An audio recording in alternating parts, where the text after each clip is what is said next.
everybody, this is Peggy for Cropstop.com, and today I want to show you how easy you can use your embossing folders and ink to come up with a look like this. Is that too stinking cute or what? That's one look, and then the other look, you can do it by putting the ink on the other side. You can make it look like letterpress. Some of the things I'm going to be using, I'm going to use Memento ink, which is my all-time, first-time go-to, always, seems like, ink. Well, and I like distress inks too, but for this particular one, we're going to use the Bamboo Blue so you can see it better. And then I have two of the new folders that are coming out soon from Couture Creations. It's called Ho Ho, It's Christmas Collection, and it's by Couture Creations. And you can go ahead and pre-order these now. And so we're going to use this one, which is called, what's this one called? Oh, it's right here on this. I love this, Christmas lights. So that's at the top of that one. And I'm going to use A Message in a Tree. And as I do these, I'll explain to you why I didn't do letterpress with this one and show you, actually, you'll get a chuckle out of it. Well, let me clear some things off and get set up, and let's get started. Okay, now here's what we're going to do. We're going to use the embossing folder, and I'm going to put the ink on the top of this. I call this the lid. And all you do is open up your ink pad, and you ink it up. Now, you can tap it if you want to. I don't know, I smear it on.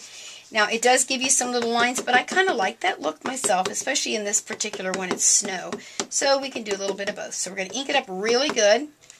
And then you're going to stick your cardstock in there. Now, here's the trick. Let me turn around this way for you. You want to make sure you get your cardstock all the way to the top, and then I let the lid take it down so I don't smear it. Okay, so there we are. So you can see all the ink. Let me tug in my Big Shot here, put it on there between my plates, and run her through.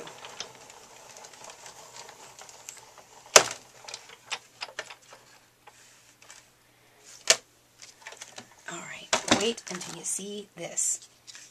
Voila! And there it is. Isn't that beauteous? Samantha's shaking her head yes, because she thinks so too. Isn't that just gorgeous? I love it. Now, I put a little more ink on that one than I did this one, but I'm going to cut those down and use them on front of card, and it'll be absolutely gorgeous. Now, one of the things you got to remember is to wipe this bad boy off right away, so just use a wet wipe and get all your ink off of there. And I want to show you what happens if you ink the wrong side. Say, for instance, you forgot and you put the ink down on this part. This is what I always called, it's the outie. There's an innie side and there's the outie side because the outie pushes up through your paper. If you do that, say let's put our ink on here, guess what will happen? Do you see what happens? The letters are all backwards with the ink in them. And then this part back here is perfect.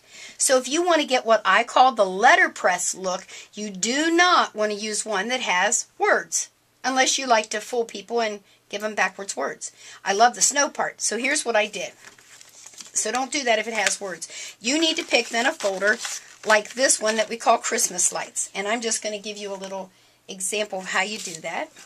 So I'm going to be doing what I call the outie side, which you can feel it's the raised side. Now, here's the deal. When you're putting it on like I do, you may get some little, on the edges. And that, you may not like that. So all you have to do is take your little wet wipe and wipe it off. I usually don't really care because homemade cards are supposed to be homemade. I don't want it to look really messy, but we can get some of that off of there like so. And you do the same procedure. I'm going to put my cardstock on. I like putting it over here and then bringing my inked part down. Now this is going to give me the letterpress look. Let me bring my Big Shot back in here. Now I'm just using my Big Shot because she happened to be available. The Cuttlebug's over there on the other table. Because either one will work, your Vagabond will work, any of those will work. Whatever you normally do to emboss. Ooh, that made a loud noise. I think my plates are getting a little warped, so we'll have to get us some new ones eventually. And open it up, and voila! Now I have a letterpressed image. And the other side, of course, is your raised part, but I'm not going to be showing that anyway.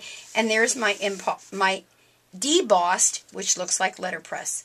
So, all you have to have is ink, paper, and an embossing folder, and look at these really awesome techniques that you can do. I hope you enjoyed that, and give it a try, and have yourself a great day. Bye!